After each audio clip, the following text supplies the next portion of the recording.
It is February 13th, Galentine's Day, and she's still with us. She's still with us. Well, he's still with us. The Emperor is still here, and it's, I guess, a little bit overcast, so he opened up a little bit, but we didn't get a full open today. Emmanuel,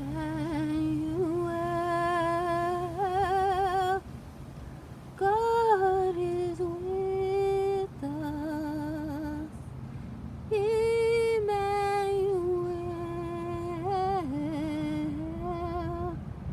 God is with us.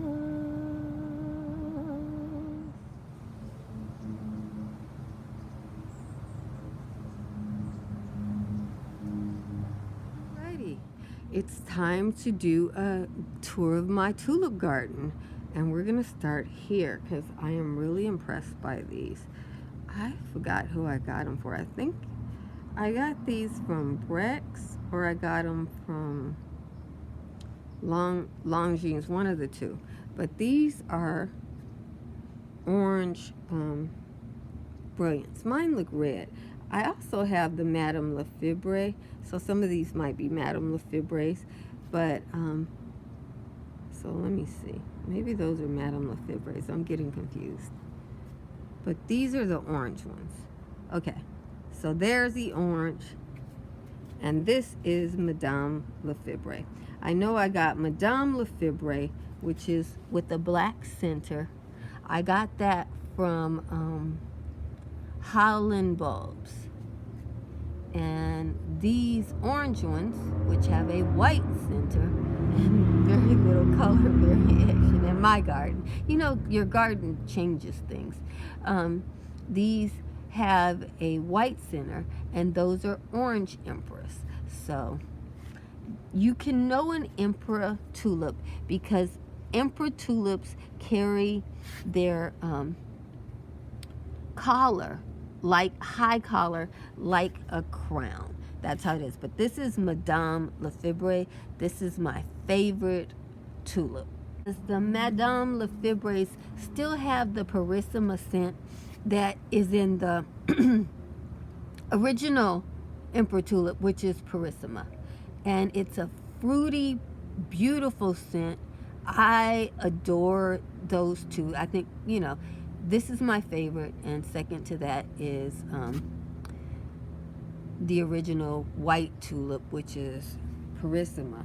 I have a video featuring that tulip, but these are just gorgeous. And as you can see, this is partial sun, and they are doing great. I'll show you some others that will come out when it is sunny. These are pink prints. I bought a budget group and they all came up short like this, so I decided that it's not me, because other tulip companies that I bought tulips from, as you can see, I got tall tulips, but where I got those cheap tulips from Blue Stone Perennials, I'm getting a lot of stuff like this, or just all kinds of problems, and these all came up short. So, you know, you live, you learn. Sometimes you can't buy cheap tulips, but the one thing I can say is it gave me an opportunity to try a different one. I do like these Purple Prince tulips. They are reliable. They do bloom. They have these big blousy bloom heads on them, and they lasted 4 weeks. These tulips lasted 4 weeks in my garden in January, which is when it's the optimal time for them to come up. So we'll buy them again. This is Negrita, and as you can see, I got this from a company that sold me stunted tulips, but it is beautiful. And in my garden, as you can see, it came up a much darker purple than what you see in other people's gardens. You see how dark that purple is? The yellow emperors have a smell just like the Purissima and the Madame Lefebvre, but it has a clove scent to it too. It has a clove scent to it, as well as having the fruity, sweet effervescence of the original emperor tulips. This is Albert Heijn. This is also a emperor tulip, and you can see the emperors have that eye in the center of them, and it has, you see how the leaves cloak the flower. This is from the 1960s, so this one's very late into the game. I think this is the last emperor, and so the petals that are going around it aren't as defined as they are on the earlier versions, but they're still there. So the emperors have great foliage, they're shorter tulips, and they're beautiful.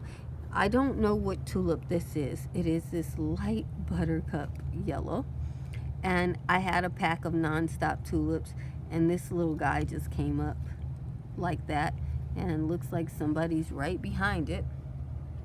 So we'll see what comes there. And another Albert Heijn. Now, dotted in the foreground here, I have my little muscari. This is the spring flower that's going to come next. I've put the seed through so that this spot won't get the chance to be as ugly as it would otherwise. And then these are my delicate Sailor Man jonquils. And they have a scent, but it doesn't travel much. So if you were wanting to scent an area from a distance, in an inner city, maybe jonquils, you'd need a lot of them. But don't worry, eventually they will multiply and you will have a lot of them. But I love the delicate look of them. It's a nice, it's not the musky scent. The jonquil scent is very pleasurable. It's pretty. I think jonquils have the most beautiful smell of any daffodil. So that's my opinion. We have some more muscari here. If you're wondering why the leaves are so long on my muscari, it's because they're growing in warm weather. When muscari grow in warm weather, they grow long leaves. This is saffron, so that flowered in the fall, but the leaves stay there and prepare for next year's flowers all year long. Let me make sure. Yeah, that's another Albert Heijn. This was the original one. There's some Albert Heijns that are going over. Because as you can see, the sunnier the area, the faster they fade. And that's why I'm doing this tour now. I was going to wait, but I saw you might not get to see my beautiful tulips. Now here's another orange brilliant. And you can see how it has the white center there. That looks kind of gothic in the center. See the shape of it, the triangles and everything.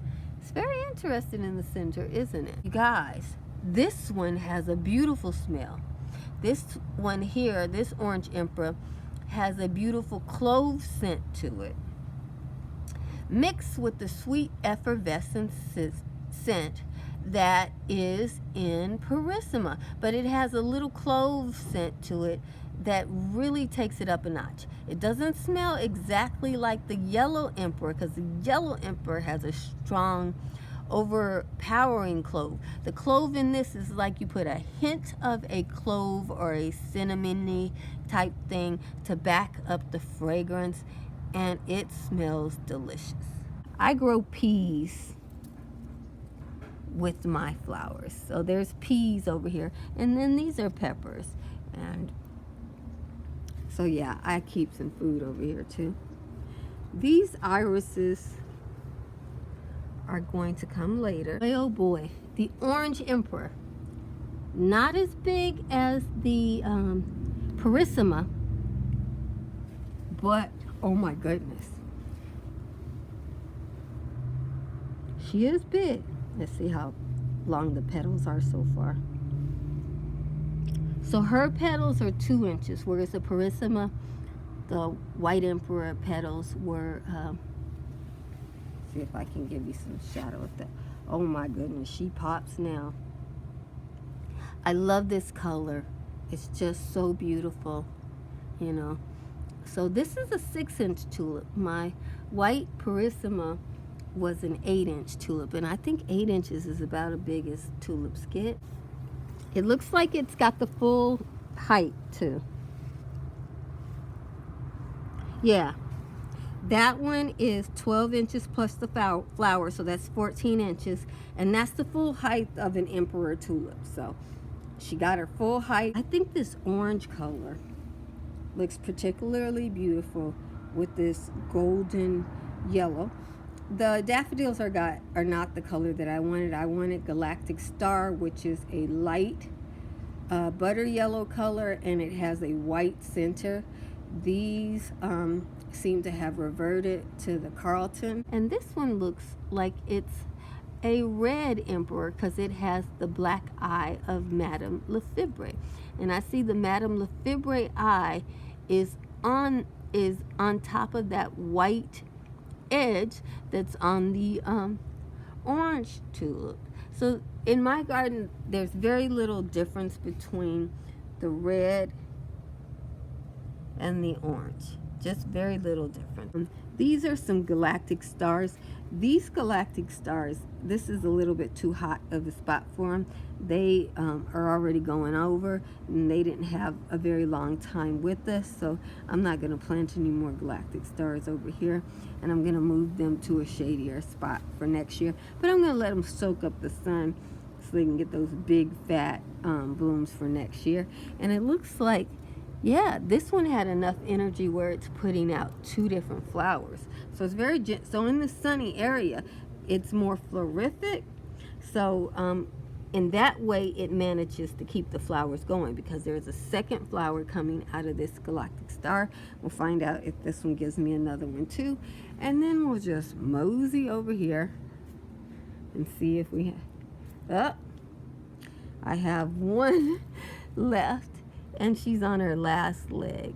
I have been filming her, so I have some other pictures of these earlier, but you know, it's getting later in the year, and in the sunnier weather, they just don't last as long. But these Dutch irises have been lasting very well. This is Harmony, and these, see, it's just, yeah, whatever.